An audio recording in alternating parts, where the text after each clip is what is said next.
Hello friends, ಹೇಗಿದ್ದೀರಾ? Life ಪ್ರೋಸೆಸ್‌ನ nervous ಸಿಸ್ಟಮನ್ನು ಲಾಸ್ಟ್ ಕ್ಲಾಸಲ್ಲಿ ಸ್ಟಡಿ ಮಾಡ್ತಾ ಇದ್ವಿ. ಅದರ ಕಂಟಿನ್ಯೂಯೇಷನ್ನ ಪಾರ್ಟ್‌ನ ನೋಡಿಕೊಂಡು next life process that is excretory ಸಿಸ್ಟಮಿಗೆ ಹೋಗೋಣ. ಸೊ ಬ್ಲಡ್ ಅಂತಂದರೆ ಬ್ಲಡ್ಡಲ್ಲಿ ಬ್ಲಡ್ ಪ್ಲಾಸ್ಮಾ ಇದೆ. ಹೈಯೆಸ್ಟ್ ಪರ್ಸೆಂಟೇಜ್ ಬ್ಲಡ್ಡಲ್ಲಿ ಇರುವಂಥದ್ದೇ blood plasma. It is in liquid state. ಅಂದರೆ most of the plasma is composed of what ಅಂತಂದರೆ it is composed of water. 90% ವಾಟರೇ ಇದೆ ಬ್ಲಡ್ ಪ್ಲಾಸ್ಮಾದಲ್ಲಿ. ಮತ್ತು ಕೆಲವೊಂದು ಪ್ಲಾಸ್ಮಾ ಪ್ರೋಟೀನ್ಸ್ ಇದೆ, ದಟ್ ಈಸ್ 6-8% ಇದೆ. ಮತ್ತು ಎಲೆಕ್ಟ್ರೋಲೈಟ್ಸ್ ಇದೆ. ಓಕೆ, ಸೊ ಇದೇನು something they have given sodium and oxygen 1% ಇರುವಂಥದ್ದು ಯಾವುದು ಎಲೆಕ್ಟ್ರೋಲೈಟ್ಸ್. ದೆನ್ ಯಾವುದೆಲ್ಲ ಪ್ರೋಟೀನ್ಸ್, ಪ್ಲಾಸ್ಮಾ ಪ್ರೋಟೀನ್ಸ್ ಅಂತ ಹೇಳಿದ್ನಲ್ವಾ, ಯಾವ ಪ್ರೋಟೀನ್ಸ್ ಇದೆ ಅಂತ ನೋಡೋದಾದ್ರೆ ಅದರಲ್ಲಿ ಫೈಬ್ರಿನ್ ಮತ್ತು ಥ್ರಾಂಬಿನ್ ಅಂತಿದೆ. ಎರಡರದ್ದು ಕೆಲಸ ಬ್ಲಡ್ ಕ್ಲಾಟಿಂಗ್. ನೆನಪಿರಲಿ, ಇದು ಇಂಪಾರ್ಟೆಂಟ್, ಕೇಳ್ತಾರೆ. So which plasma protein helps in clotting of blood? So ಆಗ ನೀವು ಹೇಳಬೇಕು ದಟ್ ಈಸ್ ಫೈಬ್ರಿನ್ ಆ್ಯಂಡ್ ಥ್ರಾಂಬಿನ್ ಅಂತ ಹೇಳಿ. ಇನ್ನೊಂದಿದೆ ಹೆಪಾರಿನ್ ಅಂತ ಹೇಳಿ. Heparin is helpful for circulation of blood. ಅಂದರೆ ಕ್ಲಾಟಿಂಗ್ ಆಗೋದನ್ನು ತಡೆಯುತ್ತೆ. ಫೈಬ್ರಿನ್ನು ಮತ್ತು ಥ್ರಾಂಬಿನ್ನು ಬ್ಲಡ್ ಕ್ಲಾಟ್ ಆಗಲಿ ಅಂತ ವರ್ಕ್ ಮಾಡ್ತವೆ. ಅದೇ ಹೆಪಾರಿನ್ ಏನು ಮಾಡುತ್ತೆ, ಆ್ಯಂಟಿ ಕ್ಲಾಟಿಂಗ್ ಆಫ್ ಬ್ಲಡ್. ಎಲ್ಲೂ ಬ್ಲಡ್ ಕ್ಲಾಟ್ ಆಗದೆ ಈಸಿಯಾಗಿ ಫ್ಲೋ ಆಗೋ ರೀತಿ ಹೆಪಾರಿನ್ ನೋಡ್ಕೊಳ್ಳುತ್ತೆ. ದೆನ್ ಏನು ಅದರ್ ಕಾಂಪೊನೆಂಟ್ಸ್ ಇದೆಯಲ್ವಾ, ಅದು ಇಂಪಾರ್ಟೆಂಟ್ ಅಲ್ಲ, ನಿಮ್ಗೇನು ಕೇಳಲ್ಲ ಎಕ್ಸಾಮಲ್ಲಿ, ಆಯಿತಾ? ನ್ಯೂಟ್ರಿಯೆಂಟ್ಸ್ ಇದೆ, ಹಾರ್ಮೋನ್ಸ್ ಇದೆ ಲೈಕ್ ಕಾರ್ಟಿಸೋಲ್ ಮತ್ತು ಥೈರಾಕ್ಸಿನ್ನು, ವೇಸ್ಟ್ ಯೂರಿಯಾ ಇದೆ. ದೆನ್ ಗ್ಯಾಸ್ ಇದೆ, ಕಾರ್ಬನ್ ಡೈಆಕ್ಸೈಡ್ ಮತ್ತು ಆಕ್ಸಿಜನ್.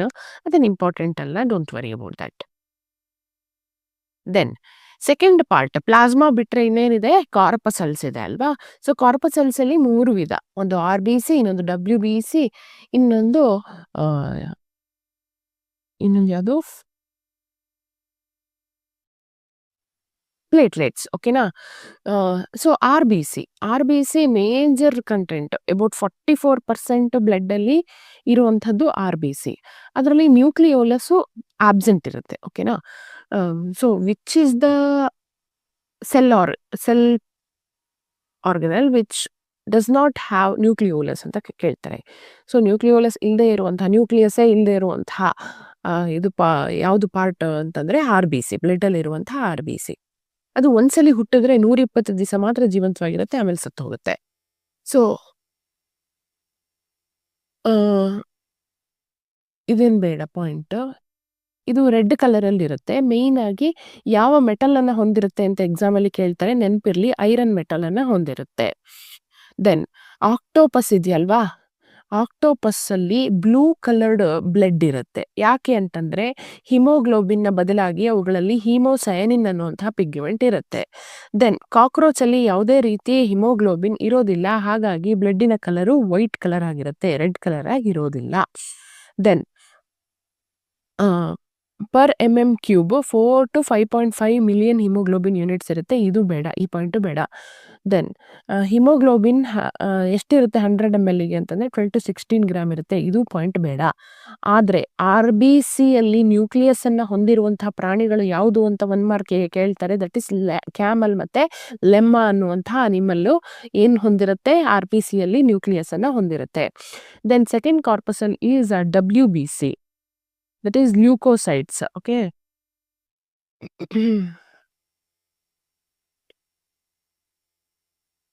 ಸೊ ಲ್ಯೂಕೋಸೈಡ್ಸು ಜಸ್ಟ್ 1% ಇರುತ್ತೆ. ಅದರ ಲೈಫ್ ಟೈಮು ಬರೀ 3 to 4 days ಇರುತ್ತೆ. Then it works as antibody. ಅಂದರೆ ಏನು ಪ್ರತಿರಕ್ಷಣಾ ಶಕ್ತಿಯನ್ನು ಹೆಚ್ಚು ಮಾಡುತ್ತೆ. ಅಂದರೆ ಡಿಸೀಸ್ ಬಂದಾಗ ಅದನ್ನು ರೆಸಿಸ್ಟ್ ಮಾಡಲಿಕ್ಕೆ ಏನು ಇಮ್ಯುನಿಟಿ ಪವರ್ ಬೇಕೋ ಅದನ್ನು ಹೆಚ್ಚು ಮಾಡುವಂಥ ಕೆಲಸ WBC ಮಾಡುತ್ತೆ. So it is called as antibody. ಎಲ್ಲಿ ಆಗುತ್ತೆ ಅಂತಲೂ ಕೇಳ್ತಾರೆ ಎಕ್ಸಾಮಲ್ಲಿ. It gets produced in bone marrow. Then ಇದರಲ್ಲಿ ನ್ಯೂಕ್ಲಿಯೋಲಸ್ ಇರುತ್ತಾ ಅಂತಂದರೆ ಹೌದು, ಇದರಲ್ಲಿ ನ್ಯೂಕ್ಲಿಯೋಲಸ್ ಇರುತ್ತೆ, ಅದರೊಳಗೆ ನ್ಯೂಕ್ಲಿಯಸ್ ಇರುತ್ತೆ. ದೆನ್ ಸೊ WBC ಅಂತಂದರೆ it is made up of 5 types of cells. Okay, ಇದನ್ನು ಕೇಳ್ತಾರೆ, very very important. So 5 types of cells ಅಲ್ಲ, ಯಾವುದು ಡಿಸೀಸ್ ರಿಲೇಟ್ ಆಗಿದೆ RBC ಮತ್ತು WBC ರಿಲೇಟೆಡ್ ಅಂತ ಕೇಳ್ತಾರೆ. ಸೊ ಹೆಚ್ಚಿನ ಜನರಲ್ಲಿ ಅನೀಮಿಯಾ ಕಂಡುಬರುವಂಥದ್ದು ಅಂದರೆ ರಕ್ತಹೀನತೆ ಅಂತಂದರೆ ಏನಿಲ್ಲ, RBC ಬ್ಲಡ್ಡಲ್ಲಿ ಕಡಿಮೆ ಇರುತ್ತೆ. ಓಕೆನಾ? ಹೀಗಾಗಿ ಹಣ್ಣು ತರಕಾರಿಗಳನ್ನ ಚೆನ್ನಾಗಿ ತಿಂದಾಗ ಈ ರಕ್ತಹೀನತೆಯಿಂದ ನಾವು ಬಚಾವಾಗ್ಬೋದು. ನೆಕ್ಸ್ಟ್ ಪಾಲಿಸೈಥೀಮಿಯಾ ಅನ್ನುವಂತಹ ಒಂದು ಡಿಸೀಸು. ಏನಂದ್ರೆ ಹೈ ಆರ್-ಬಿ-ಸಿ. ಆರ್-ಬಿ-ಸಿ ಜಾಸ್ತಿ ಇದ್ರೂ ಕಷ್ಟ, ಕಡಿಮೆ ಇದ್ರೂ ಕಷ್ಟ. ಎಷ್ಟಿರ್ಬೇಕೋ ಅಷ್ಟೇ ಇರಬೇಕು. ಹೈ ಇತ್ತು ಅಂದ್ಕೊಳ್ಳಿ, ಆಗ ಉಂಟಾಗುವಂತಹ ಡಿಸೀಸ್ ಯಾವುದು ಅಂತ ಕೇಳ್ತಾರೆ, that is polycythemia. Then less WBC ಇತ್ತು ಅಂತಂದ್ರೆ that is leukopenia. Then high WBC ಇತ್ತು ಅಂತಂದ್ರೆ ಅದನ್ನ ಲ್ಯುಕೇಮಿಯಾ ಅಂತ ಕರಿತೀವಿ. ಇದು ತುಂಬಾ ಇಂಪಾರ್ಟೆಂಟ್. ಇದನ್ನ ಬಹಳಷ್ಟು ಸಲ ಕೇಳಿದ್ದಾರೆ. ಹೈ ಡಬ್ಲ್ಯೂ-ಬಿ-ಸಿ ಆಯಿತು ಅಂತಂದ್ರೆ ಏನಾಗುತ್ತೆ, ಲ್ಯುಕೇಮಿಯಾ. ಲೆಸ್ ಡಬ್ಲ್ಯೂ-ಬಿ-ಸಿ ಇತ್ತು ಅಂತಂದ್ರೆ ಲೆಂಕೋಪೀನಿಯಾ. 2 ಎಲ್ಲೆಲ್ಲೆ. Then universal donor group, blood group ಯಾವುದು ಅಂತಂದ್ರೆ it is O negative. And universal receiver group ಯಾರು ಅಂತಂದ್ರೆ ಇಟ್ ಈಸ್ ಎ-ಬಿ ಪಾಸಿಟಿವ್. ಎರಡೂ ಕೂಡ ನೆನಪಿರ್ಬೇಕು, ಕೇಳ್ತಾರೆ. O negative, AB positive.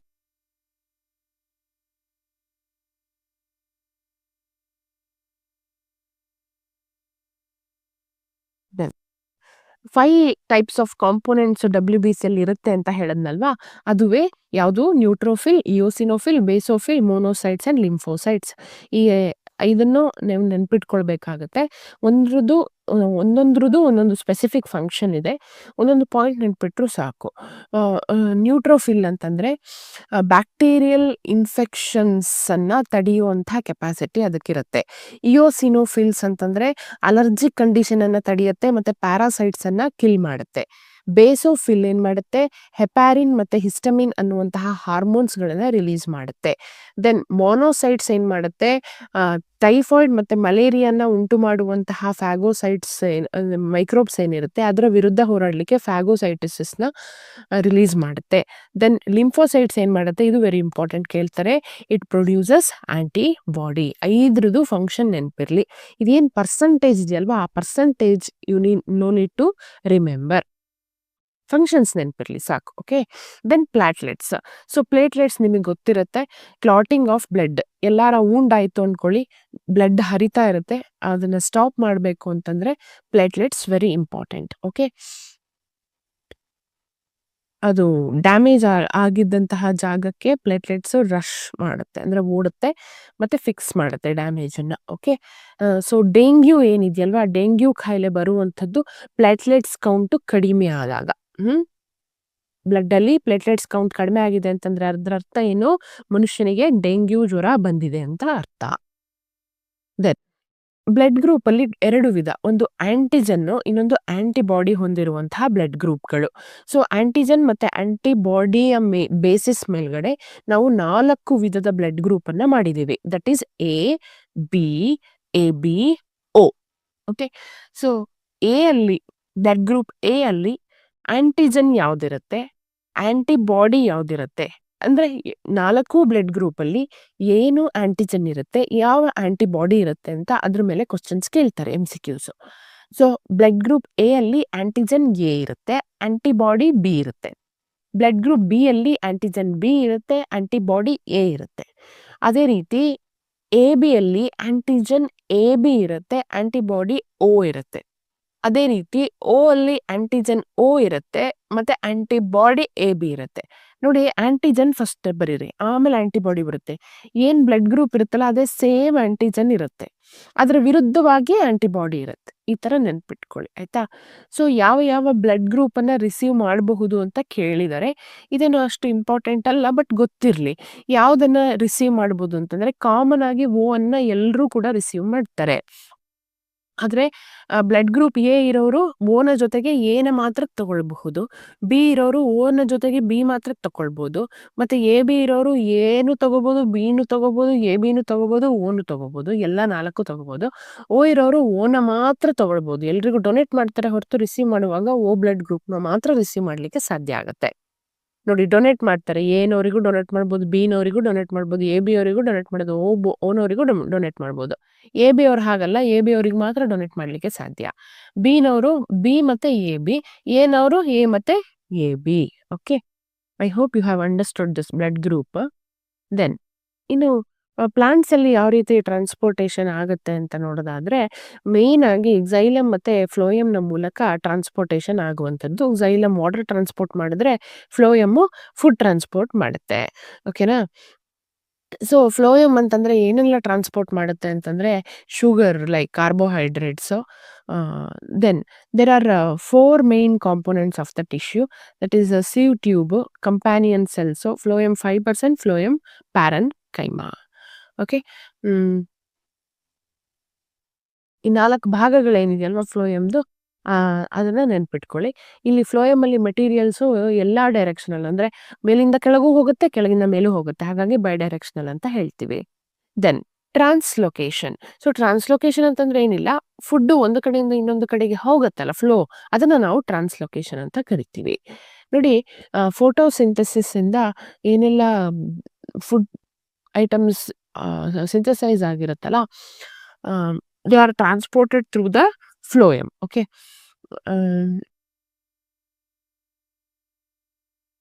Material like sucrose is loaded from leaves to phloem using the energy of ATP. So ATPನ ಬಳಸ್ಕೊಂಡು ಏನಾಗುತ್ತೆ, leaves ಅಲ್ಲಿ ಲೋಡ್ ಆಗಿರುವಂತಹ ಸುಕ್ರೋಸು ಎಲ್ಲ ಕಡೆ ಟ್ರಾನ್ಸ್ಫರ್ ಆಗುತ್ತೆ. ನೆಕ್ಸ್ಟು ಇನ್ನು ಯಾವುದು ಇಂಪಾರ್ಟೆಂಟ್ ಪಾಯಿಂಟ್ಸ್ ಇಲ್ಲ, ಮುಂದೆ ಹೋಗೋಣ. So xylem transports water in plants from roots, ಕೆಳಗಿಂದ ಮೇಲ್ಗಡೆ, roots to all other parts of the plant body. ಕೆಳಗಿಂದ ಮೇಲ್ ಮಾತ್ರ ಹೋಗೋದ್ರಿಂದ ಈ ಫ್ಲೋ ಅನ್ನ ನಾವು ಯೂನಿಡೈರೆಕ್ಷನಲ್ ಫ್ಲೋ ಅಂತ ಕರಿತೀವಿ. 4 ಭಾಗಗಳಿರುತ್ತೆ, ಒಂದು tracheids, vessels, xylem fibres and xylem parenchyma ಅಂತ ಹೇಳಿ. Okay. Next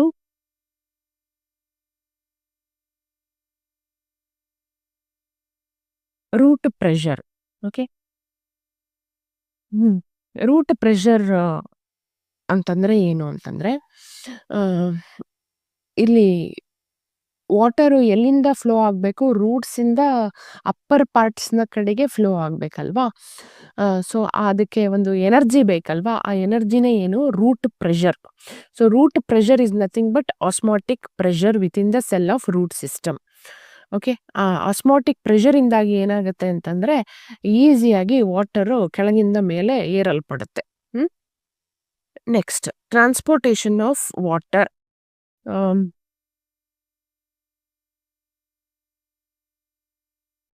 so upward movement of water ಆಗಲಿಕ್ಕೆ ಹಲವಾರು ಫೋರ್ಸಸ್ಗಳು ಇನ್ವಾಲ್ವ್ಮೆಂಟ್ ಆಗಿರುತ್ತೆ. So one such example is imbibition ಅಂತ ಹೇಳಿ.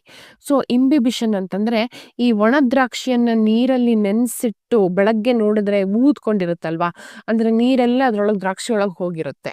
ಆ ಥರ ಪ್ರೋಸೆಸ್ಸನ್ನು, ಅಂದರೆ ಸಾಲಿಡ್ ಸಬ್ಸ್ಟೆನ್ಸು ವಾಟರನ್ನು ಅಬ್ಸಾರ್ಪ್ಷನ್ ಮಾಡ್ಕೊಳ್ಳುವಂತಹ ಪ್ರೋಸೆಸ್ಸನ್ನು ನಾವು ಇಂಬಿಬಿಷನ್ ಅಂತ ಕರಿತೀವಿ. Then osmosis. So lower concentration ಇಂದ ಹೈಯರ್ ಕಾನ್ಸಂಟ್ರೇಷನ್ ಇಂದ ಲೋಯರ್ ಕಾನ್ಸಂಟ್ರೇಷನ್ ನ ಕಡೆಗೆ ಮೂವ್ ಆಗುವಂಥದ್ದನ್ನ ಆಸ್ಮೋಸಿಸ್ ಅಂತ ಕರಿತೀವಿ. It is diffusion. ಹೈಯರ್ ಇಂದ ಲೋಯರು ಡಿಫ್ಯೂಷನ್, ಲೋ ಇಂದ ಹೈಯರ್ ಹೋಯ್ತು ಅಂತಂದ್ರೆ ಅದು ಆಸ್ಮೋಸಿಸ್ ಅಂತ ಅನ್ಸ್ಕೊಳ್ಳುತ್ತೆ. ಸೊ ವಾಟರ್ ಮೂವ್ಮೆಂಟ್ ಅಲ್ಲಿ ಆಸ್ಮೋಸಿಸ್ ಇನ್ವಾಲ್ವ್ಮೆಂಟ್ ಕೂಡ ಇರುತ್ತೆ. ಸೊ ಆ ರೀತಿ ಟ್ರಾನ್ಸ್ಪಿರೇಷನ್ ಫುಲ್ ಆಗೋದ್ರಿಂದ ಒಂದು ಕಂಟಿನ್ಯೂಯಸ್ ಫ್ಲೋ ಆಗ್ಬಿಟ್ಟು ವಾಟರು ಕೆಳಗಿಂದ ಮೇಲೆ ಫ್ಲೋ ಆಗುತ್ತೆ. ಇನ್ಯಾವ ಪಾಯಿಂಟ್ಸು ಇಲ್ಲಿ ಇಂಪಾರ್ಟೆಂಟ್ ಕಾಣ್ತಾ ಇಲ್ಲ, you don't worry about this points. Okay. Then coming to the next important process, that is excretory process in humans. So ಮನುಷ್ಯನ ದೇಹದಲ್ಲಿ ಎಕ್ಸ್ಕ್ರೀಟರಿ ಸಿಸ್ಟಮ್ ಹೇಗೆ ವರ್ಕ್ ಆಗುತ್ತೆ ಅಂತ ನೋಡೋಣ.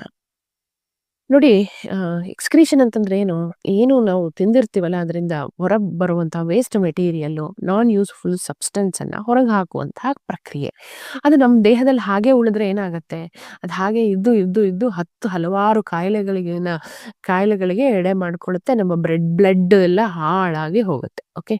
ಸೊ ಎಕ್ಸ್ಕ್ರೀಟರಿ ಪ್ರೋಸೆಸ್ ಏನಿದೆಯಲ್ಲ ಅದು ತುಂಬ ಇಂಪಾರ್ಟೆಂಟ್. ನಮ್ಮಂತಹ ಆರ್ಗ್ಯಾನಿಸಮ್ಸ್ಗಳಲ್ಲಿ ವೆಲ್ ಡೆವಲಪ್ಡ್ ಆರ್ಗನ್ಸ್ ಇರುತ್ತೆ ಎಕ್ಸ್ಕ್ರೀಟರಿ ಸಿಸ್ಟಮಿಗೆ. ಆದರೆ ಯೂನಿಸೆಲ್ಯುಲರ್ ಆರ್ಗ್ಯಾನಿಸಮ್ಸಲ್ಲಿ ಯಾವ ರೀತಿ ವೇಸ್ಟ್ ರಿಮೂವ್ ಆಗುತ್ತೆ ಅಂತ ನೋಡೋದಾದರೆ, ಅಮೀಬಾ ಮತ್ತು ಕೆಲವೊಂದು ಬ್ಯಾಕ್ಟೀರಿಯಾಗಳಲ್ಲಿ ಡಿಫ್ಯೂಷನ್ನ ಮೂಲಕನೇ ಏನಾಗುತ್ತೆ, ಎಕ್ಸ್ಕ್ರೀಷನ್ ಆಗಿ ಹೋಗುತ್ತೆ. ಅಂದರೆ ಬಾಡಿ ಸರ್ಫೇಸ್ನ ಥ್ರೂನೇ ಏನಾಗುತ್ತೆ, ವೇಸ್ಟ್ ಮೆಟೀರಿಯಲ್ಲು ಹೊರಗಡೆ ಹೊರಟೋಗುತ್ತೆ. ಕೆಲವೊಮ್ಮೆ ಏನಾಗುತ್ತೆ ಅಂತಂದರೆ,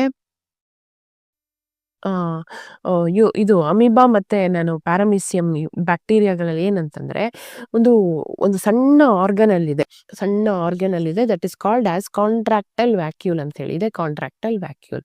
ಅದ್ರೊಳಗಡೆ ಏನಾಗಿರುತ್ತೆ ಅಂತಂದ್ರೆ ವೇಸ್ಟ್ ಮೆಟೀರಿಯಲ್ ಎಮರ್ಜ್ ಆಗಿರುತ್ತೆ. ಅದು ಬಾಡಿ ಸರ್ಫೇಸ್‌ನ ಹತ್ರ ಬರುತ್ತೆ. ಹತ್ರ ಬಂದ್ಬಿಟ್ಟು ಓಪನ್ ಆಗ್ಬಿಟ್ಟು ಔಟ್‌ಸೈಡ್ ರೀಜನ್ನಿಗೆ ಏನು ವೇಸ್ಟನ್ನ ಹೊರಗಡೆ ಹಾಕತ್ತೆ. ಓಕೆ. ಈಗ ಹ್ಯೂಮನ್ ಬಾಡಿಯಲ್ಲಿರುವಂತಹ ಎಕ್ಸ್‌ಕ್ರೀಟರಿ ಸಿಸ್ಟಮಲ್ಲಿ ಯಾವೆಲ್ಲ ಅಂಗಗಳು ಬರ್ತವೆ? A pair of kidney, then a pair of ureter, okay, then a single urinary bladder, ಇಲ್ಲಿ ಯೂರಿನ್ ಸ್ಟಾಕ್ ಆಗುತ್ತೆ. ಈ ತುದಿ ಏನಿದೆ ದಟ್ ಈಸ್ ಯುರೇತ್ರ. ನಮಗೆ GP STR ಎಕ್ಸಾಮಲ್ಲಿ ಬಂದಂತಹ ಒಂದು 4 ಮಾರ್ಕ್ಸಿಗೆ ಬಂದಂತಹ ಡಯಾಗ್ರಾಮ್ ಇದು. ಎಷ್ಟು ಈಸಿ ಅಲ್ವಾ? ಆ ಪಾರ್ಟ್ಸನ್ನು ಕರೆಕ್ಟಾಗಿ ಮೆನ್ಷನ್ ಮಾಡಿ ನೀಟಾಗಿ ಡಯಾಗ್ರಾಮ್ ಬರೆದ್ಬಿಟ್ರೆ 4 marks. It produces it produces ಏನು, ಕಿಡ್ನಿ ಏನು ಪ್ರೊಡ್ಯೂಸ್ ಮಾಡುತ್ತೆ? ಯೂರಿನನ್ನು ಪ್ರೊಡ್ಯೂಸ್ ಮಾಡುತ್ತೆ as a waste product. Okay. ಕಿಡ್ನಿಯಲ್ಲಿ ಬರುವಂತಹ ಇಂಪಾರ್ಟೆಂಟ್ ಪಾಯಿಂಟ್ಸನ್ನು ನೋಡ್ತಾ ಹೋಗೋಣ. ಸೊ ಅದು ಪೇರಲ್ಲಿ ಇರುತ್ತೆ. ಮೇನ್ ಪರ್ಪಸ್ ಏನಪ್ಪಾ ಅಂತಂದ್ರೆ ಫಿಲ್ಟ್ರೇಷನ್ ಮಾಡುವಂಥದ್ದು. ಸೊ ಫಿಲ್ಟ್ರೇಷನ್ ಮಾಡಬೇಕು ಅಂತಂದ್ರೆ ಕಿಡ್ನೀಸಲ್ಲಿ ಒಂದು ಅಂಗ ಇದೆ, ಅದನ್ನೇ ನಾವು ನೆಫ್ರಾನ್ಸ್ ಅಂತ ಕರಿತೀವಿ. What is the structural and functional unit present in kidney ಅಂತ 1 ಮಾರ್ಕ್ಸಿಗೆ ಕೇಳ್ತಾರೆ. ವೆರಿ ಇಂಪಾರ್ಟೆಂಟ್, ನೆನ್ಪಿಡಿ. That is nephron. Okay. So kidney ಫಂಕ್ಷನ್ಸನ್ನು ಡೀಟೇಲ್ ಆಗಿ ಇಲ್ಲಿ ನೋಡ್ತೀವಿ. ಒನ್ ಈಸ್ ದ ವೇಸ್ಟ್ ಮೆಟೀರಿಯಲ್ಸನ್ನು ಫಿಲ್ಟರ್ ಮಾಡುತ್ತೆ. ಮತ್ತು ಆಸ್ಮೋಲ್ಯಾರಿಟಿ ಅಂದರೆ ಒಂದು ಲೀಟರ್ ಆಫ್ ಸೊಲ್ಯೂಷನಲ್ಲಿ ಎಷ್ಟು ಆಫ್ ಫ್ಲೂಯಿಡ್ ಇರಬೇಕು ಅಂತ ಹೇಳಿ ಡಿಸೈಡ್ ಮಾಡುತ್ತೆ. ಅಷ್ಟೇ ಅಮೌಂಟ್ ಆಫ್ ಏನು ಫ್ಲೂಯಿಡ್ ಇರಬೇಕು ಅಂತ ಅದು ಮೇಂಟೈನ್ ಮಾಡುತ್ತೆ. ಮತ್ತು ಅಯಾನ್ ಕಾನ್ಸಂಟ್ರೇಷನ್ ಎಷ್ಟಿರಬೇಕು ಅನ್ನೋದನ್ನು ಮೇಂಟೈನ್ ಮಾಡುತ್ತೆ. pHನ್ನು ರೆಗ್ಯುಲೇಟ್ ಮಾಡುತ್ತೆ. ಮತ್ತು ಎಕ್ಸ್ಟ್ರಾ ಸೆಲ್ಯುಲಾರ್ ಫ್ಲೂಯಿಡ್ಸ್ ಇರುತ್ತಲ್ಲ ಅವುಗಳ ವಾಲ್ಯೂಮನ್ನು ಮೇಂಟೈನ್ ಮಾಡುತ್ತೆ. ಸೊ ಈ ಫಂಕ್ಷನ್ಸ್ಗಳನ್ನ ಹೆಚ್ಚಾಗಿ ಕೇಳೋದಿಲ್ಲ. ಕೇಳಿದ್ರೆ ನಿಮಗೆ ಡಯಾಗ್ರಾಮ್ ಕೇಳ್ತಾರೆ, ಆಯಿತಾ? ಮತ್ತು 1 ಮಾರ್ಕಿಗೆ ಈ ನೆಫ್ರಾನ್ನ ಬಗ್ಗೆ ಕ್ವಶನ್ ಕೇಳ್ತಾರೆ. You no need to worry about the functions. Okay. ನಾನು ಆಗಲೇ ಹೇಳಿದ ಹಾಗೆ ನೆಫ್ರಾನ್ ಏನಿದೆ it is a structural and functional unit of kidney ಆಗಿರುತ್ತೆ. ಸೊ ನೆಫ್ರಾನಲ್ಲಿ ಮೇಯ್ನ್ ಆಗಿ 2 ಪಾರ್ಟ್ಸ್ ಇರುತ್ತೆ. ಒಂದು ಮಾಲ್ಫೀಜಿಯನ್ ಟ್ಯೂಬ್ಯೂಲ್, ಇನ್ನೊಂದು ರೀನಲ್ ಟ್ಯೂಬ್ಯೂಲ್ ಅಂತ ಹೇಳಿ. So somewhat like this structure will be there.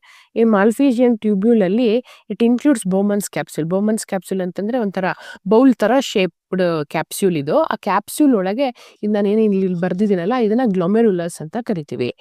So ಇವೆರಡೂ ಸೇರಿ ಬೋಮೆನ್ಸ್ ಕ್ಯಾಪ್ಸುಲು ಮತ್ತು ಗ್ಲೊಮೆರುಲಸ್ ಎರಡೂ ಸೇರಿ ಏನು ಮಾಡುತ್ತೆ ಅಂತಂದರೆ ಈ ಫಿಲ್ಟರ್ ಮಾಡುತ್ತೆ, ವೇಸ್ಟ್ ಮೆಟೀರಿಯಲ್ನ ಫಿಲ್ಟರ್ ಮಾಡಿಬಿಟ್ಟು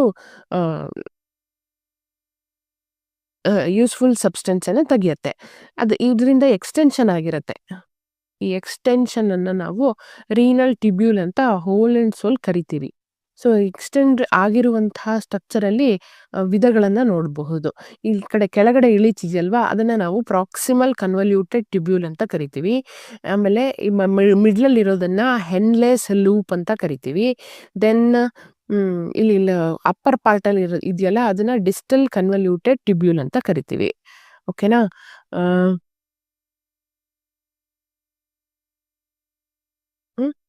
ಈ ರೀಜನಲ್ಲಿ ಏನಾಗುತ್ತೆ ಅಂತಂದರೆ ಯೂಸ್ಫುಲ್ ಸಬ್ಸ್ಟೆನ್ಸನ್ನು ಅಬ್ಸಾರ್ಬ್ ಮಾಡ್ಕೊಳ್ಳುತ್ತೆ. ಅಬ್ಸಾರ್ಬ್ ಮಾಡಿಕೊಂಡು ಬ್ಲಡ್ಡಿಗೆ ಬಿಡುತ್ತೆ. ಮತ್ತು ರಿಮೈನಿಂಗ್ ವೇಸ್ಟ್ ಸಬ್ಸ್ಟೆನ್ಸನ್ನು ಫಿಲ್ಟರ್ ಮಾಡುತ್ತೆ. ಓಕೆ. ಸೊ ಏನು ಇದರಿಂದ ಹೊರಗೆ ಬರುತ್ತಲ್ಲ ಔಟ್ಪುಟ್ಟು, ಅದನ್ನು ನಾವು ಯೂರಿನ್ ಅಂತ ಕರಿತೀವಿ. ಯೂರಿನ್ನು ಯುರೇತ್ರ ಹತ್ರ ಹೊರಗಡೆ ಹೋಗುತ್ತೆ. Next haemodialysis. ಸೊ ಒಂದು ವೇಳೆ ನಮ್ಮ ಕಿಡ್ನಿಗಳು ತಮ್ಮ ಕೆಲಸಗಳನ್ನು ಮಾಡೋದನ್ನು ನಿಲ್ಲಿಸಿಬಿಟ್ರೆ ಏನು ಮಾಡಬಹುದು? ಬ್ಲಡ್ ಎಲ್ಲ ಫುಲ್ಲು ಇಂಪ್ಯೂರ್ ಆಗೋಗುತ್ತಲ್ವ, ಅದನ್ನು ತಡಿಲಿಕ್ಕೆ ಒಂದು ಪ್ರೋಸೆಸ್ ಇದೆ, ಅದೇ ಡಯಾಲಿಸಿಸ್. ಸೊ ಯೂಶಲಿ ಶುಗರ್ ಪೇಷಂಟ್ಸಿಗೆ ಕಿಡ್ನಿ ಡಮಾರ್ ಅಂದಾಗ ಏನು ಮಾಡ್ತೀವಿ? ಹಾಸ್ಪಿಟಲೈಸ್ ಮಾಡಿ ಅವರಿಗೆ ವಾರಕ್ಕೊಂದ್ಸಲಿನೋ 2 ಸಲಿನೋ ಡಯಾಲಿಸಿಸ್ ಮಾಡಿಸ್ತೀವಿ, ಆಯಿತಾ? ಸೊ ಆರ್ಟಿಫಿಷಿಯಲ್ ಕಿಡ್ನಿ ಥರ ಆ ಮೆಷಿನ್ ವರ್ಕ್ ಮಾಡುತ್ತೆ. ಅದೇನು ಮಾಡುತ್ತೆ ಅಂತಂದರೆ ಬ್ಲಡ್ಡಲ್ಲಿರುವಂತಹ ಎಕ್ಸೆಸ್ ಆಫ್ ವಾಟರು, ಸಾಲ್ಟು, ಎಲೆಕ್ಟ್ರೋಲೈಟ್ಸನ್ನು ರಿಮೂವ್ ಮಾಡುತ್ತೆ. ಮತ್ತು ಬಾಡಿ ಮೆಟಬಾಲಿಸಮ್ ಕರೆಕ್ಟಾಗಿ ನಡೆಯೋ ರೀತಿ ನೋಡ್ಕೊಳ್ಳುತ್ತೆ. ಸೊ ಫುಲ್ ಬ್ಲಡ್ಡನ್ನು ರಿಮೂವ್ ಮಾಡುತ್ತೆ ದೇಹದಿಂದ. ಆಮೇಲೆ ಟ್ಯೂಬ್ಸ್ನ ಥ್ರೂ ಅದು ಫ್ಲೋ ಆಗಿಬಿಟ್ಟು ವಾಪಸ್ ಏನಾಗುತ್ತೆ ಬಾಡಿ ಒಳಗೆ ಪ್ಯೂರ್ ಬ್ಲಡ್ಡನ್ನು ಸೇರಿಸುವಂತಹ ಪ್ರೊಸೀಜರ್ ಇದು. ತುಂಬ ನೋವುಂಟು ಮಾಡುತ್ತೆ ಪೇಷಂಟಿಗೆ. ಓಕೆ. ನೆಕ್ಸ್ಟು ಪ್ಲಾಂಟ್ಸಲ್ಲಿ ಯಾವ ರೀತಿ ಎಕ್ಸ್‌ಕ್ರೀಷನ್ ಆಗುತ್ತೆ ಅಂತ ನೋಡೋಣ ಈಗ. ಏನಾಗುತ್ತೆ ಅಂತಂದ್ರೆ lot of excretory product generate ಆಗುತ್ತೆ. ಒಂದು ರೆಸ್ಪಿರೇಷನಿಂದ, ಇನ್ನೊಂದು ಫೋಟೋಸಿಂಥಸಿಸಿಂದ ಮತ್ತೆ ಬೇರೆ ಬೇರೆ ಮೆಟಬಾಲಿಕ್ಸ್ ರಿಯಾಕ್ಷನ್ಸಿಂದ. ಯಾವ ರೀತಿ ಎಕ್ಸ್‌ಕ್ರಿಟರಿ ಸೆಕ್ರೀಟ್ ಆಗುತ್ತೆ ಅಂತಂದ್ರೆ ಗಮ್ಸು, ಆಯಿಲ್ಸು, ಲ್ಯಾಟೆಕ್ಸು, ರೆಸಿನ್ಸು ಇವೆಲ್ಲ waste materials plant body excrete ಮಾಡುವಂಥದ್ದು. ಸೊ ಅವೆಲ್ಲ ಎಲ್ಲಿ ಸ್ಟೋರ್ ಆಗಿರುತ್ತೆ ಅಂತಂದ್ರೆ ಮರಗಳ ಬಾರ್ಕಲ್ಲಿ, ಸ್ಟೆಮ್ಸಲ್ಲಿ, ಲೀವ್ಸಲ್ಲಿ ಸ್ಟೋರ್ ಆಗಿರುತ್ತೆ. ಸೊ ಲೀವ್ಸಲ್ಲಿ ಸ್ಟೋರ್ ಆಗಿದ್ರೆ ಅದೇನ್ ಮಾಡುತ್ತೆ, ಟೈಮ್ ಬಂದಾಗ ಲೀವ್ಸನ್ನ ಒಣಗಿಸಿ ಶೆಡ್ ಮಾಡುತ್ತೆ. ಅಂದ್ರೆ ಕೆಳಗಡೆ ಬೀಳಿಸ್ಬಿಡುತ್ತೆ. ಓಕೆನಾ? ಇನ್ನು ಯಾವುದು ಇಂಪಾರ್ಟೆಂಟ್ ಪಾಯಿಂಟ್ ಇಲ್ಲ ಇದರಲ್ಲಿ. So we will move on to the next part that is nervous system. So nervous system ಅಂತಂದ್ರೆ ಏನು ಅಂದ್ರೆ ಆ, ಹ್ಮ್. ಸೊ ನರಗಳ ವ್ಯೂಹ ಯಾವ ರೀತಿ ನಮಗೆ ಒಂದು ಆಕ್ಷನ್‌ಗೆ ರಿಯಾಕ್ಷನ್ ಅನ್ನ ತೋರಿಸ್ಬೇಕು, ಮತ್ತೆ ಯಾವ ರೀತಿ ಹಾರ್ಮೋನ್ಸ್‌ಗಳು ಮೂವ್ ಆಗಿ ನಮ್ಮ ಬಾಡಿಯಲ್ಲಿ ಯೂಶುವಲ್ ಕಂಟ್ರೋಲ್ ಅಂಡ್ ಕೋಆರ್ಡಿನೇಷನ್ ನಡಿಲಿಕ್ಕೆ ಕಾರಣ ಆಗತ್ತಲ್ವಾ? ಅದನ್ನ ಈ ಪ್ರೋಸೆಸ್ ಅಲ್ಲಿ ನೋಡಬಹುದು. ನೋಡಿ, nervous system mainly includes neurons. So neurons ಅಲ್ಲ, ಕಿಡ್ನಿಯಲ್ಲಿ ನೆಫ್ರಾನ್ ಹೇಗಿತ್ತೋ ಹಾಗೆ ನರ್ವಸ್ ಸಿಸ್ಟಮ್ದು ಫಂಕ್ಷನಲ್ ಯೂನಿಟ್ ಯಾವುದು ಅಂತ ಕೇಳ್ತಾರೆ. That is neuron. ನ್ಯೂರಾನ್ಸ್ ಅಲ್ಲಿ 3 ವಿಧ. ಒಂದು ಡೆಂಡ್ರೈಟ್ಸು, ಇನ್ನೊಂದು ಸೈಟಾನು, ಮೂರನೇದು ಆಕ್ಸಾನ್ ಅಂತ ಹೇಳಿ. ಸೊ 3 ಡಿಫರೆಂಟ್ ವರ್ಕ್ ಇದೆ. ಒಂದು ಡೆಂಡ್ರೈಟ್ ಏನ್ ಮಾಡುತ್ತೆ ಅಂತಂದ್ರೆ ಏನ್ ಮಾಡುತ್ತೆ, it receives impulse from neurons. So neurons ಇಂದ ಇಂಪಲ್ಸಸ್ ಅನ್ನ, ಇನ್ಫಾರ್ಮೇಶನ್ ಅನ್ನ ರಿಸೀವ್ ಮಾಡಿಕೊಂಡು ಇದು ಸೈಟಾನಿಗೆ ಕೊಡುತ್ತೆ. ಸೈಟಾನಲ್ಲಿ ಆ ಇನ್ಫಾರ್ಮೇಶನ್ ಪ್ರೋಸೆಸ್ ಆಗುತ್ತೆ. ಮತ್ತೆ ಸೈಟಾನು ಆಕ್ಸಾನಿಗೆ ಕೊಡುತ್ತೆ. ಸೊ ಆಕ್ಸಾನು ಏನ್ ಮಾಡುತ್ತೆ, ಇಂಪಲ್ಸ್ ಅನ್ನ ಬೇರೆ ಒಂದು ನ್ಯೂರಾನಿಗೋ ಅಥವಾ ಬೇರೆ ಮಸಲ್ಲಿಗೋ ಅಥವಾ ಗ್ಲ್ಯಾಂಡಿಗೋ ಕೊಡುತ್ತೆ. ಈ ರೀತಿ ಇನ್ಫಾರ್ಮೇಶನ್ ಟ್ರಾನ್ಸ್ಪೋರ್ಟ್ ಆಗುತ್ತೆ. ಸೊ ಆಕ್ಸಾನ್ಸ್ ಅಲ್ಲಿ 2 ವಿಧ. ಒಂದು ಮೈಲಿನೇಟೆಡ್, ಇನ್ನೊಂದು ನಾನ್ ಮೈಲಿನೇಟೆಡ್. ಸೊ ಮೈಲಿನೇಟೆಡ್ ಅಂತಂದ್ರೆ ಔಟರ್ ಮೈಲಿನ್ ಶೀತ್ ಇರುತ್ತೆ. ಅದೇ ನಾನ್ ಮೈಲಿನೇಟೆಡ್ ಅಂತಂದ್ರೆ ಆ ಶೀತ್ ಇರೋದಿಲ್ಲ. ಓಕೆ. ಆದ್ರೆ ಇಂಪಲ್ಸ್ ಫಾಸ್ಟ್ ಆಗಿ ಟ್ರಾನ್ಸ್ಮಿಟ್ ಆಗೋದು ಮೈಲಿನೇಟೆಡ್ ನ್ಯೂರಾನ್ಸ್ಗಳಲ್ಲಿ. ಓಕೆನಾ? ಸೊ ನೋಡಬಹುದು ಇಲ್ಲಿ ಸೆಂಟ್ರಲ್ ನರ್ವಸ್ ಸಿಸ್ಟಮ್ ಅಂತಂದ್ರೆ ಇಟ್ ಈಸ್ ಬ್ರೈನ್. ಮತ್ತೆ ಇದು ಸ್ಪೈನಲ್ ಕಾರ್ಡ್, ಬೆನ್ನು ಮೂಳೆ. ಅದರಲ್ಲಿ 2 ಏನೋ ಇದು ಈ ನರವ್ಯೂಹಗಳು ಹೋಗಿದೆಯಲ್ಲ, ಅದನ್ನ ಪೆರಿಫೆರಲ್ ನರ್ವ್ ಸಿಸ್ಟಮ್ ಅಂತ ಕರಿತೀವಿ. ಓಕೆನಾ?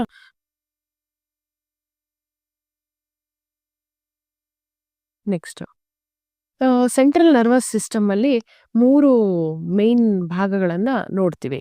ಸೆಂಟ್ರಲ್ ನರ್ವಸ್ ಸಿಸ್ಟಮ್ ಅಂತಂದ್ರೆ it is brain. So brain ಜೊತೆಗೆ ಸ್ಪೈನಲ್ ಕಾರ್ಡ್ ಕೂಡ. So first part is cerebrum. So ಸೆರೆಬ್ರಮ್ದು function, each and every function. ಈಗ memory is controlled by which part of the central nervous system ಅಂತ ಕೇಳ್ಬಿಡ್ತಾರೆ. ಆಗ ನೀವು cerebrum ಅಂತ ಹೇಳಲಿಕ್ಕೆ ಎಬಿಲಿಟಿ ಇರಬೇಕು ಅಂತಂದ್ರೆ ನೀವು ಪ್ರತಿಯೊಂದು ಫಂಕ್ಷನ್ ಆಫ್ ಸೆರೆಬ್ರಮ್ನು ನೆನ್ಪಿಡಬೇಕಾಗತ್ತೆ. ದಟ್ ಈಸ್ ಯಾವುದೇ ನಾವು ಲಾಜಿಕ್ ಆಗಿ ಥಿಂಕ್ ಮಾಡೋದಾಗ್ಲಿ, ರೀಸನಿಂಗ್ ಆಗಲಿ, ಎಮೋಷನ್ಸ್ ಆಗಲಿ, ನಾವು ಮಾಡುವಂತಹ ಮಾತಾಗಲಿ, ನಾವು ನೋಡುವಂತಹ ನೋಟದಿಂದ ನಾವೇನು ಥಿಂಕ್ ಮಾಡ್ತೀವಲ್ಲ, ವಿಜುವಲ್ ಪ್ರೊಸೆಸಿಂಗ್ ಆಗಲಿ, ಮತ್ತೆ ಏನು ನಾವು ಕೇಳಿಸ್ಕೊಂಡು ಏನು ಪ್ರೊಸೆಸಿಂಗ್ ಮಾಡ್ತೀವಿ ಅದು, ಮತ್ತೆ ನಾವು ತಿಂದಾಗ ಏನು ಟೇಸ್ಟನ್ನ ಅನುಭವಿಸ್ತೀವಿ ಅದು ಎಲ್ಲ ಕೂಡ ಸೆರೆಬ್ರಮ್ಮಲ್ಲೇ ಆಗುವಂಥದ್ದು. ದೆನ್ ಸೆರೆಬೆಲ್ಲಮ್ ಏನ್ ಮಾಡುತ್ತೆ ಅಂತಂದ್ರೆ ಬಾಡಿ ಮೂವ್ಮೆಂಟ್ ಅನ್ನ, ಪೋಸ್ಚರ್ ಅನ್ನ, ಬ್ಯಾಲೆನ್ಸ್ ಅನ್ನ ಕಂಟ್ರೋಲ್ ಮಾಡುತ್ತೆ. ಓಕೆ. ಬಾಡಿ ಬ್ಯಾಲೆನ್ಸ್ ಮತ್ತು ಬಾಡಿ ಮೂವ್ಮೆಂಟ್ಸ್ ಅನ್ನ ಕಂಟ್ರೋಲ್ ಮಾಡುವಂಥದ್ದು ಯಾವುದು ಅಂತ ಕೇಳ್ತಾರೆ. Very very important, cerebellum. Then hind ಬ್ರೈನ್ಗೆ, ಫೋರ್ ಬ್ರೈನ್ಗೆ ಕನೆಕ್ಷನ್ ಆಗಿ ಪೋನ್ಸ್ ಇರ್ತವೆ. ದೆನ್ ಸೆರೆಬ್ರಮ್ ಆಯ್ತು, ಸೆರೆಬೆಲ್ಲಮ್ ಆಯ್ತು, ಹಿಂಭಾಗ ಮೆಡುಲಾ ಅಬ್ಲಾಂಗೇಟ ಹಿಂಗೆ ಇಲಾಂಗೇಟೆಡ್ ಇರುತ್ತಲ್ವಾ, ಅದನ್ನ ಮೆಡಲ್ಲಾ ಅಬ್ಲಾಂಗೇಟ ಅಂತ ಕರಿತೀವಿ. ಯಾವೆಲ್ಲ ಇನ್ವಾಲೆಂಟ್ರಿ ಮೂಮೆಂಟ್ಸ್ ಇದೆಯೋ, ಯಾವೆಲ್ಲ ನಮ್ಮ ಕಂಟ್ರೋಲಿಗೆ ಸಿಗದೆ ಇರುವಂತಹ ಮೂಮೆಂಟ್ಸ್ ಇದೆಯೋ, ಲೈಕ್ ಒಮಿಟಿಂಗ್ ಇರ್ಬೋದು, ಸ್ನೀಸಿಂಗ್ ಇರ್ಬೋದು, ಯಾನಿಂಗ್ ಇರ್ಬೋದು, heart beat, breathing, blood pressure ಎಲ್ಲದೂ ಕೂಡ ಮೆಡುಲಾ ಅಬ್ಲಾಂಗೇಟಾಗೆ ಸೇರಿದೆ. ಓಕೆ. ಈ ಮೆಡುಲಾ ಅಬ್ಲಾಂಗೇಟ ಸ್ಪೈನಲ್ ಕಾರ್ಡ್‌ಗೆ ಕಂಟಿನ್ಯೂ ಆಗಿರುತ್ತೆ. It helps in reflex action, sudden response. ಅಂದ್ರೆ ಈಗ ಮುಳ್ಳು ಚುಚ್ಚಿದ್ದಕ್ಕೆ ನಾವು ಆಕ್ಷನ್ ತೋರಿಸ್ಬೇಕಲ್ವಾ, ಆ ಥರ ಆಕ್ಷನ್‌ಗಳನ್ನ ನಾವು ರಿಫ್ಲೆಕ್ಸ್ ಆಕ್ಷನ್ ಅಂತ ಕರಿತೀವಿ. Okay. Hmm. Drugs that act on nervous system ಅಂತ ಹೇಳಿದ್ದಾರೆ. ಇದು ಇಂಪಾರ್ಟೆಂಟ್ ಅಲ್ಲ. No need to study this. Let us skip this one. So ಯಾವೆಲ್ಲ ರೀತಿಯ ನರ್ವಸ್ ಸಿಸ್ಟಮ್‌ನ ರಿಲೇಟೆಡ್ ಕಾಯಿಲೆಗಳು ಇದಾವೆ ಅಂತ ನೋಡೋದಾದ್ರೆ, ಇದನ್ನ ಆ, ಕೇಳೋದಿಲ್ಲ ಬಟ್ ಗೊತ್ತಿರಲಿ. ಆಲ್ಝೈಮರ್ಸ್ ಡಿಸೀಸ್ ಅಂದ್ರೆ ಏನು ಅಂತ ಗೊತ್ತಿರಲಿ. That is memory loss. Age ಆದ್ಮೇಲೆ ಬರುವಂತ ಕಾಯಿಲೆ. Then Parkinson disease. Parkinson disease ಅಂತಂದ್ರೆ ಬಾಡಿ ಬ್ಯಾಲೆನ್ಸ್ ಇರೋದಿಲ್ಲ. ಬಾಡಿ ಮೇಂಟೈನ್ ಮಾಡ್ಲಿಕ್ಕೆ ಆಗ್ತಾ ಇರಲ್ಲ. ಮತ್ತೆ ಲಿಮ್ಸ್ ಅಲ್ಲಿ ಶೇಕ್ ಆಗ್ತಾ ಇರುತ್ತೆ. ಓಕೆನಾ? ದೆನ್ ಎಪಿಲೆಪ್ಸಿ ಅಂದ್ರೆ ಚೈಲ್ಡ್ ಗ್ರೋತ್ ಟೈಮಲ್ಲೇ ಬ್ರೈನ್ ಏನಾಗಿರುತ್ತೆ, ಡ್ಯಾಮೇಜ್ ಆಗಿರುತ್ತೆ. ಇದು ಕೂಡ ಅದೇ ರೀತಿ. Cerebral palsy. Then depression. So depression ಅಂತಂದ್ರೆ ನಿಮಗೆ ಗೊತ್ತಿರುತ್ತೆ. ಅಂದ್ರೆ ಸೆರಟೋನಿನ್ ಹಾರ್ಮೋನ್ ಇಲ್ಲದೆ, ಎಫಿನೆಫ್ರಿನ್ ಹಾರ್ಮೋನ್ ಇಲ್ಲದೆ ಏನಾಗುತ್ತೆ, ಡಿಪ್ರೆಷನ್ಗೆ ಒಳಗೆ ಹೋಗುವಂಥದ್ದು. ಒಂದಲ್ಲ ಒಂದು ಟೈಮಲ್ಲಿ ನಾವು ಕೂಡ ಡಿಪ್ರೆಷನ್ಗೆ ಹೋಗಿರ್ತೀವಿ. ಅದು ನಮಗೆ ಗೊತ್ತಾಗಿರಲ್ಲ. ಹ್ಮ್. ಆ, ಅಂದ್ರೆ ಕೆಲವೊಂದು ಫೇಲ್ಯೂರ್ಸ್ಗಳನ್ನ ಅನುಭವಿಸಿದಾಗ ಡಿಪ್ರೆಷನ್ ಆಗೋದುಂಟು ಅಲ್ವಾ ಲೈಫಲ್ಲಿ. ಅದನ್ನ ನಾವು ಮೆಟ್ಟಿ ನಿಲ್ಬೇಕು. Next schizophrenia. ಅಂದ್ರೆ ಈ ಎಪಿಲೆಪ್ಸಿ ಅಂತಂದ್ರೆ ಇಟ್ ಇಸ್ ಮೇನ್ಲಿ ಪಿಟ್ಸ್ ಬರುತ್ತಲ್ಲ, ಅದನ್ನ ಎಪಿಲೆಪ್ಸಿ ಅಂತ ಕರಿತೀವಿ. ದೆನ್ ಶಿಜೋಫ್ರೀನಿಯಾ, ಇದು ಒಂದು ನರ್ವಸ್ ರಿಲೇಟೆಡ್ ಡಿಸೀಸು. ಮತ್ತೆ ಫೋಬಿಯಾ ಅಂತಂದ್ರೆ ಎಲ್ಲದಕ್ಕೂ ಹೆದರಿಕೆ. ಏನ್ ಮಾಡ್ಲಿಕ್ಕೂ ಹೆದರಿಕೆ. ಓದ್ಲಿಕ್ಕೂ ಹೆದರಿಕೆ, ಬರೀಲಿಕ್ಕೂ ಹೆದರಿಕೆ. ಫೋಬಿಯಾ. ಎಂತ ಎತ್ತರದಿಂದ ಕೆಳಗಡೆ ನೋಡ್ಲಿಕ್ಕೂ ಹೆದರಿಕೆ. ಇವೆಲ್ಲ diseases related to nervous system. Then peripheral nervous system. Peripheral nervous system ಅಲ್ಲಿ 2 ಟೈಪ್ ಆಫ್ ನರ್ವ್ಸ್ ಬರುತ್ತೆ. ಒಂದು ಕ್ರೇನಿಯಲ್ ನರ್ವ್ಸ್, ಇನ್ನೊಂದು ಸ್ಪೈನಲ್ ನರ್ವ್ಸ್ ಅಂತ ಹೇಳಿ. 12 ಕ್ರೇನಿಯಲ್ ನರ್ವ್ಸ್ ಇರುತ್ತೆ, 31 ಸ್ಪೈನಲ್ ನರ್ವ್ಸ್ ಇರುತ್ತೆ. ಓಕೆನಾ? ಕ್ರೇನಿಯಲ್ ನರ್ವ್ಸ್ ಅಂತಂದ್ರೆ ಬ್ರೈನ್ ಇಂದ ಡೈರೆಕ್ಟ್ ಆಗಿ ಜನರೇಟ್ ಆಗುವಂತಹ ನರ್ವ್ಸ್. ಸ್ಪೈನಲ್ ನರ್ವ್ಸ್ ಅಂದ್ರೆ ಸ್ಪೈನಲ್ ಕಾರ್ಡ್ ಇಂದ ಜನರೇಟ್ ಆಗುವಂತಹ ನರ್ವ್ಸ್. ಸಂಖ್ಯೆಗಳನ್ನು ನೆನ್ಪಿಟ್ಕೊಳ್ಳೋ ಅವಶ್ಯಕತೆ ಇಲ್ಲ. ದೆನ್ ಸೊಮ್ಯಾಟಿಕ್ ನರ್ವಸ್ ಸಿಸ್ಟಮ್ ಮತ್ತೆ ಆಟೋನಾಮಿಕ್ ನರ್ವಸ್ ಸಿಸ್ಟಮ್ ಅಂತ ಹೇಳಿ 2 nervous system peripheral nervous system ಹೊಂದಿದೆ. ಸೊ ಯಾವೆಲ್ಲ voluntary actions of the body ಇದೆಯೋ ಅವುಗಳನ್ನ ಕಂಟ್ರೋಲ್ ಮಾಡುವಂಥದ್ದು ಸೊಮ್ಯಾಟಿಕ್ ನರ್ವಸ್ ಸಿಸ್ಟಮ್. ವಾಲಂಟ್ರಿ ಅಂದ್ರೆ ನಮ್ಮ ಕಂಟ್ರೋಲ್ ಅಲ್ಲಿ ಯಾವ ಮೂವ್ಮೆಂಟ್ಸ್ ಆಗುತ್ತೋ ಅವನ್ನೆಲ್ಲ ಕಂಟ್ರೋಲ್ ಮಾಡೋದು somatic nervous system. Autonomic nervous system ಅಂತಂದ್ರೆ ಇನ್ವಾಲಂಟರಿ ಆಕ್ಷನ್ಸ್ ಅನ್ನ ಕಂಟ್ರೋಲ್ ಮಾಡುವಂತ nervous system. That is autonomic nervous system. Like respiration, heart rate, blood pressure, digestion ಎಲ್ಲದನ್ನು ಆಟೋನಾಮಿಕ್ ನರ್ವಸ್ ಸಿಸ್ಟಮ್ ಕಂಟ್ರೋಲ್ ಮಾಡುತ್ತೆ. ಅದರಲ್ಲಿ 2 ವಿಧ. ಒಂದು ಸಿಂಪಥೆಟಿಕ್, ಇನ್ನೊಂದು ಪ್ಯಾರಾಸಿಂಪಥೆಟಿಕ್ ನರ್ವಸ್ ಸಿಸ್ಟಮ್ ಅಂತ ಹೇಳಿ. ಸೊ ಸಿಂಪಥೆಟಿಕ್ ನರ್ವಸ್ ಸಿಸ್ಟಮ್ ಏನ್ ಮಾಡುತ್ತೆ ಅಂತಂದ್ರೆ ಇಂಟೆನ್ಸ್ ಫಿಸಿಕಲ್ ಆಕ್ಟಿವಿಟಿಗೆ ಬಾಡಿಯನ್ನ ರೆಡಿ ಮಾಡುತ್ತೆ. ಓಕೆ. ಅದೇ parasympathetic nervous system exactly opposite function ಅನ್ನ ಉಂಟು ಮಾಡುತ್ತೆ. ದಟ್ ಈಸ್ ಬಾಡಿಯನ್ನ ರಿಲ್ಯಾಕ್ಸ್ ಮಾಡಲಿಕ್ಕೆ ಬೇಕಾದಂತಹ ಒಂದು ವಾತಾವರಣವನ್ನ ಪ್ಯಾರಾಸಿಂಪಥೆಟಿಕ್ ನರ್ವಸ್ ಸಿಸ್ಟಮ್ ಮಾಡಿಕೊಡುತ್ತೆ. ಆಮೇಲೆ ಹೈ ಎನರ್ಜಿ ಫಂಕ್ಷನ್ಸ್ ಅನ್ನ ಸ್ಲೋ ಡೌನ್ ಮಾಡುತ್ತೆ. Then what is reflex action? So reflex action ಅಂತಂದ್ರೆ ಸಡನ್ ಮತ್ತೆ involuntary reaction of body. So sudden ಆಗಿರುತ್ತೆ ಮತ್ತೆ ನಮ್ಮ ಕಂಟ್ರೋಲಿಗೆ ಸಿಗದೆ ಇರುವಂತಹ ರಿಯಾಕ್ಷನ್ ಅನ್ನ ಕೊಡ್ತಾ ಇರುತ್ತಲ್ಲ, ಅದನ್ನ ರಿಫ್ಲೆಕ್ಸ್ ಆಕ್ಷನ್ ಅಂತ ಕರಿತೀವಿ. ಸೊ ರಿಫ್ಲೆಕ್ಸ್ ಆರ್ಕ್ದು ಡಯಾಗ್ರಾಮ್ ನೋಡ್ಕೊಳ್ಳಿ. ಇಲ್ಲಿ ಡಯಾಗ್ರಾಮ್ ಕೊಟ್ಟಿಲ್ಲ, ಡಯಾಗ್ರಾಮ್ನ ಕೇಳ್ತಾರೆ. ಇದನ್ನ ಪ್ರಾಕ್ಟೀಸ್ ಮಾಡಿ ಕಲ್ತ್ಕೊಳ್ಳಿ. ಓಕೆನಾ? ಇಲ್ಲಿ ಕೆಲವೊಂದಷ್ಟು ಪಾಯಿಂಟ್ಸ್ ಕೊಟ್ಟಿದ್ದಾರೆ, but points it is not important. So electrical impulse flow ಆಗ್ಬಿಟ್ಟು ರಿಫ್ಲೆಕ್ಸ್ ಆಕ್ಷನ್ ಆಗ್ಲಿಕ್ಕೆ ಕಾರಣ ಆಗತ್ತೆ. ಸೊ ಇಂಪಲ್ಸ್ ಎಲ್ಲಿಂದ ಟ್ರಾನ್ಸ್ಫರ್ ಆಗುತ್ತೆ ಅಂತಂದ್ರೆ, ಸೊ ಎಲ್ಲಿ ನಾವು ಇಂಪಲ್ಸ್ನ ಪಡ್ಕೊಂಡಿರ್ತೀವಲ್ಲ, ಈಗ ಮುಳ್ಳು ಚುಚ್ಚಿದೆ, ಆ ಆರ್ಗನ್ ಇಂದ ಸ್ಪೈನಲ್ ಕಾರ್ಡಿಗೆ ಹೋಗುತ್ತೆ. ಸ್ಪೈನಲ್ ಕಾರ್ಡಲ್ಲಿ ಏನು ಇನ್ಫಾರ್ಮೇಶನ್ ಪ್ರೊಸೆಸ್ ಆಗ್ಬಿಟ್ಟು ಮತ್ತೆ ವಾಪಸ್ ಎಲ್ಲಿ ಮುಳ್ಳು ಚುಚ್ಚಿರುತ್ತಲ್ಲ ಆ ಪಾರ್ಟಿಗೆ ಹೋಗುತ್ತೆ. ಅದು ಪಾತ್. ಓಕೆ. ಸೊ ಹಾಗಾಗಿ ಇಲ್ಲಿ ರಿಸೆಪ್ಟರ್ ಆರ್ಗನ್ನು, ಸೆನ್ಸರಿ ನ್ಯೂರಾನು, ಇಂಟರ್ ನ್ಯೂರಾನು, ಮೋಟಾರ್ ನ್ಯೂರಾನು, ಎಫೆಕ್ಟರ್ ನ್ಯೂರಾನು ಇವೆಲ್ಲ ಇನ್ಕ್ಲೂಡ್ ಆಗಿರುತ್ತೆ ಒಂದು ರಿಫ್ಲೆಕ್ಸ್ ಆರ್ಕ್ ಅಲ್ಲಿ. ಓಕೆ. ಇದನ್ನೇನು ನೆನ್ಪಿಟ್ಕೊಳ್ಳೋ ಅವಶ್ಯಕತೆ ಇಲ್ಲ. ದೆನ್ ಸೆಂಟ್ರಲ್ ನರ್ವಸ್ ಸಿಸ್ಟಮ್ ಅನ್ನ ಪ್ರೊಟೆಕ್ಟ್ ಮಾಡ್ಲಿಕ್ಕೆ, ಅಂದ್ರೆ ಬ್ರೈನ್ ಅನ್ನ ಪ್ರೊಟೆಕ್ಟ್ ಮಾಡ್ಲಿಕ್ಕೆ 3 ಭಾಗಗಳಿರ್ತವೆ. ಒಂದು ಕ್ರೇನಿಯಂ, ಔಟರ್ ಸ್ಕಲ್ ಇರುತ್ತಲ್ಲ ಗಟ್ಟಿ ಭಾಗ, ಅದನ್ನ ಕ್ರೇನಿಯಂ ಅಂತ ಕರಿತೀವಿ. ದೆನ್ ಕ್ರೇನಿಯಂನ ಒಳಗೆ ಫ್ಲೂಯಿಡ್ ಇರುತ್ತೆ, ಅದನ್ನ ಸೆರೆಬ್ರೋ ಸ್ಪೈನಲ್ ಫ್ಲೂಯಿಡ್ ಅಂತ ಕರಿತೀವಿ. ಫ್ಲೂಯಿಡ್ ನ ಒಳಗೆ ಮೆನಿಂಜಸ್ ಇರುತ್ತೆ. ಮೆನಿಂಜಸ್ ಅಲ್ಲಿ 3 ವಿಧ. ಒಂದು ಡ್ಯುರಾಮೀಟರ್, ಇನ್ನೊಂದು ಅರಕ್ನಾಯ್ಡ್, ಇನ್ನೊಂದು ಪಿಯಾಮೀಟರ್ ಅಂತೇಳಿ. ನೆಕ್ಸ್ಟ್ ಕ್ಲಾಸ್ ಅಲ್ಲಿ ಕಂಟಿನ್ಯೂ ಮಾಡೋಣ. Thank you.